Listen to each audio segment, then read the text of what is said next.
Hello friends, आप सबका स्वागत है मेरी इस नए वीडियो में जहां पर हम कंटिन्यू करने वाले हैं हमारे limitation series of civil disobedience movement. और अब तक हम दो लिमिट कवर कर चुके हैं, that is about the Dalits and Hindu versus Muslims. तो हम लिमिट 3 अभी पढ़ने वाले हैं इंडिविजुअल लेवल पे। अब इंडिविजुअल लेवल पे क्यों बोल रहा हूँ मैं, तो जैसे कि आपको याद होगा introduction of limitation series of civil disobedience movement में मैंने बताया था आपको कि किस तरह से हम लिमिट 2 एंड लिमिट 3 पढ़ने वाले हैं। तो लिमिट 2 और लिमिट 3 रीजनल बेसिस पे होते हैं, जैसे Hindu versus Muslim and then Mohammad Ali Jinnah versus M R Jayakar. तो ये रीजनल बेसिस पे फाइट्स चल रही थी, दंगे हो रहे थे, राइट। सो इसी तरह से हम ये देखने वाले हैं, पहले रिलीजियस ग्रुप के बारे में देखा अपॉन द रीजनल बेसिस, और उसके बाद हम रीजनल बेसिस पे ही इंडिविजुअल्स के बारे में देखेंगे। तो हम क्या कैसे पढ़ने वाले हैं इसमें, तो देखिए हम लिंक करते हुए पढ़ेंगे, दैट इज हम लिमिट 2 को लिमिट 3 से थोड़ा सा लिंक करेंगे, थोड़ा सा बैकग्राउंड जान लेंगे हिंदू वर्सेस मुस्लिम के बारे में जो हमने पिछली वीडियो में पढ़ा था, और उसके बाद हम ये टॉपिक स्टार्ट करेंगे। इससे क्या होगा, हमें जल्दी से समझ में आएगा इसमें क्या पढ़ने वाले हैं हम। तो बेसिकली हम लिमिट 3 के बारे में पढ़ेंगे ऑफ सिविल डिसोबीडियंस मूवमेंट, जहां पर हम नेगोशिएट करने का ट्राई करते हैं। फिर मोहम्मद अली जिन्ना आते हैं, वो कुछ तो डिमांड करते हैं और उनकी डिमांड्स को ठकोरते हुए हम वो लिमिट बन जाता है। कौन ठगोरता है, क्या होता है, वो सब कुछ इस वीडियो में देखने वाले हैं। तो चलिए शुरू करते हैं। तो देखिए सबसे पहले हम बैकग्राउंड जान लेते हैं। जैसे कि हमने पिछली वीडियो में देखा था कि मुस्लिम और हिंदुओं के बीच में दंगे फसाद हो रहे थे, दे वर स्ट्रेंड। उनकी जो रिलेशनशिप थी वो अभी इतनी अच्छी नहीं थी, उनके रिलेशंस खराब होते जा रहे थे। और हर एक कम्युनिटी, वो हिंदू हो या मुस्लिम हो, वो ऐसे कुछ प्रोसेशंस रख रही थी जिससे ऐसा कुछ प्रोवोक हो सके, क्लैशेस एंड दंगे, जिसकी वजह से उनके रिलेशंस और खराब होते जाएं। तो इनके हिंदू और मुस्लिम्स के रिलेशंस कैसे होते जा रहे थे, खराब होते जा रहे थे, बहुत ही खराब होते जा रहे थे। तो क्या हुआ, उसी के बाद जैसी क्रिटिकल सिचुएशन आने लगी, तो कांग्रेस और मुस्लिम लीग, कांग्रेस क्या है, हिंदू पार्टी समझ लीजिए, और जो मुस्लिम लीग है वो मुस्लिम पार्टी समझ लीजिए, इजीनेस के लिए, राइट, समझने में इजीनेस होगा, इजीली समझ में आएगा। तो क्या है, कांग्रेस और मुस्लिम लीग ये नेगोशिएट करते हैं, ये एफर्ट्स डालते हैं टू फॉर्म एन अलायंस। अब अलायंस वगैरह ये फॉर्म करना था, तो अब नेगोशिएशन होती है, बहुत कुछ एफर्ट्स लगाए जाते हैं, बट वो फेल हो जाते हैं। क्यों फेल होते हैं, उसका मेन क्वेश्चन था representation in future assembly that were been elected. देखिए अब फ्यूचर असेंबलीज थी, वो इलेक्ट होने वाली थी, अब उसके अंदर कितना रिप्रेजेंटेशन किसको मिलेगा। अब मुस्लिम्स की तरफ से तो इतना ही होगा कि इक्वल रिप्रेजेंटेशन होना चाहिए, क्योंकि जिस तरह से रिलेशन चल रहे थे उसके हिसाब से देखा जाए तो वो बोलने वाले वो बोल सकते हैं कि, या हम ऐसे कह सकते हैं कि उनको इक्वल रिप्रेजेंटेशन चाहिए। अब इसमें क्या होता है, 3 केसेस निकल के आते हैं अगर हम रिप्रेजेंटेशन की बात करें।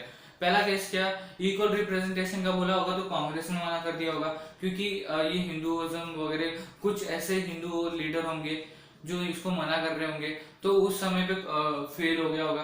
दूसरा केस क्या हो सकता है, दूसरे केस में ऐसा हो सकता है कि मुस्लिम्स का 40% रिप्रेजेंटेशन होगा, हिंदूज का 60% रिप्रेजेंटेशन होगा, तो इसमें मुस्लिम्स ने मना किया होगा कि हम ये अलायंस नहीं बना सकते। तीसरा केस क्या हो सकता है, ऐसा हो सकता है कि मुस्लिम्स का 60% होगा और हिंदुओं का 40%, इसमें कांग्रेस ने मना किया होगा, हिंदुओं ने मना किया होगा कि अलायंस ऐसे नहीं बनता, राइट। सो इक्वल रिप्रेजेंटेशन हो सकता है, उसमें कुछ हिंदू लीडर्स होंगे जिन्होंने मना किया होगा, राइट। उसके बाद इक्वल रिप्रेजेंटेशन के बाद क्या निकलता है, ऊपर नीचे का रिप्रेजेंटेशन की किसका ज्यादा होगा किसका कम होगा, तो उसमें हिंदू या मुस्लिम्स की तरफ से अलायंस बनाने के लिए मना किया गया होगा। तो मेन बात बताने की क्या चल रही है यहाँ पर कि जो मेन क्वेश्चन था जिसकी वजह से अलायंस फॉर्मेशन फेल हुआ, वो था रिप्रेजेंटेशन। जो फ्यूचर असेंबलीज जो इलेक्ट होने वाली थी उसमें क्या रिप्रेजेंटेशन होगा, हिंदू या मुस्लिम, इक्वल रिप्रेजेंटेशन हो गया, ऊपर नीचे का रिप्रेजेंटेशन होगा, मतलब किसका ज्यादा किसका कम, ऐसा, राइट। सो अब इसमें ही एक इंटरेस्टिंग कैरेक्टर आ जाते हैं, वो थे मोहम्मद अली जिन्ना।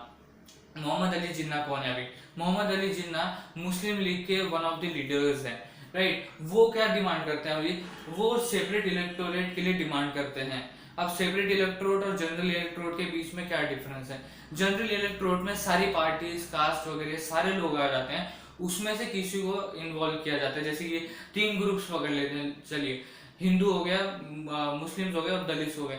सो ऐसे 3 ग्रुप फॉर एग्जांपल पकड़ लेते हैं। अब इन तीनों ग्रुप्स में से किसी ना किसी को इलेक्ट किया जाएगा, किसी के लिए सेंट्रल असेंबली हो गया या फ्यूचर असेंबली जितने भी होगी उसके लिए इलेक्ट किया जाएगा। अब उसके बाद क्या होगा देन, तीनों में से ऐसा थोड़ी ना होगा इक्वली इक्वली ऐसा किया गया है, क्या होगा, हिंदुओं में से समझ लो 40% आ गए, मुस्लिम्स में से समझ लो 30% आ गए, बाकी के परसेंट जो जितना बचा वो दलित्स में से आ गए, ऐसे कुछ फॉर एग्जाम्पल हो गया। सो ये था जनरल इलेक्टोरेट के बारे में, जिसमें से सारी पार्टीज या सारे ग्रुप्स में से लोग इलेक्ट होते हैं। अब सेपरेट इलेक्टोरेट में क्या होता है, सेपरेट इलेक्टोरेट बनता है फॉर अ पर्टिकुलर ग्रुप। जैसे अब ये एग्जांपल ले लेते हैं मुस्लिम्स का। अब सेपरेट इलेक्टोरेट बनेगा मुस्लिम्स के लिए, जो सिर्फ मुस्लिम्स को ही इलेक्ट करेगा फॉर द फ्यूचर असेंबली, जैसे सेंट्रल असेंबली हो गया वगैरह ये सब कुछ, राइट। लेजिस्लेटिव असेंबली हो गया, ये ऐसी कुछ असेंबलीज थी जिसमें वो इलेक्ट होंगे। ऐसा नहीं है कि बाकी के ग्रुप्स भी सेपरेट इलेक्टोरेट से ये हो सकते हैं। ये सेपरेट इलेक्टोरेट के लिए मतलब किसके लिए बना है, दैट इज फॉर मुस्लिम्स के लिए बना है, तो मुस्लिम्स ही इसमें से इलेक्ट होंगे। तो ये था जनरल इलेक्टोरेट और सेपरेट इलेक्टोरेट के बीच में ये डिफरेंस, राइट। सो अब देखिए इन्होंने क्या डिमांड किया। इन्होंने दो चीजें डिमांड की, मींस दो केसेस डाले, दो सिचुएशन डाली हमारे सामने। पहले तो सेपरेट इलेक्टोरेट की, कि आप हमें सेपरेट इलेक्टोरेट दिलवा के दीजिए।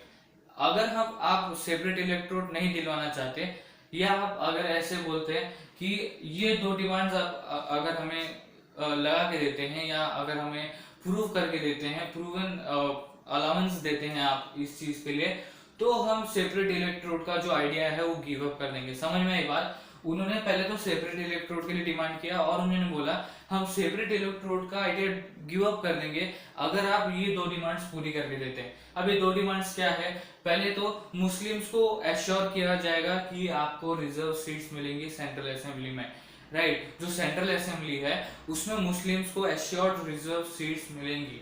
दूसरा क्या था, जो रिप्रेजेंटेशन है मुस्लिम्स का वो मिलना चाहिए उनको, किस चीज में, डोमिनेटेड प्रोविजंस में, डोमिनेटेड एरियाज में, according to the population, not according to the power, okay.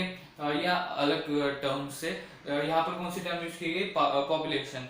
So according to the population, जो मुस्लिम, जहाँ पर मुस्लिम ज्यादा होंगे, जहाँ पर मुस्लिम्स की संख्या ज्यादा होगी, जहाँ पर Muslims according to the population ज्यादा होंगे, वहां पर उनका रिप्रेजेंटेशन होना चाहिए, उन्हीं का रिप्रेजेंटेशन होना चाहिए। लाइक फॉर एग्जांपल बंगाल हो गया, पंजाब हो गया, देन प्रेजेंट डे पाकिस्तान हो गया, जो उस समय इंडिया से जुड़ा हुआ था, राइट। सो इस तरह से, राइट। सो जहां पर मुस्लिम्स का अकॉर्डिंग टू द पॉपुलेशन वो ज्यादा है, जहां पर मुस्लिम्स ज्यादा है अकॉर्डिंग टू द पॉपुलेशन, जिसको हम बोलते हैं मुस्लिम डोमिनेटेड प्रोविजंस, वहां पर मुस्लिम्स को रिप्रेजेंटेशन मिलना चाहिए, उन्हीं का रिप्रेजेंटेशन मिलना चाहिए, उन्हीं को रिप्रेजेंटेशन मिलना चाहिए। लाइक बंगाल हो गया, उस समय का बंगाल, देन पंजाब, जो मैंने बताया आपको, राइट।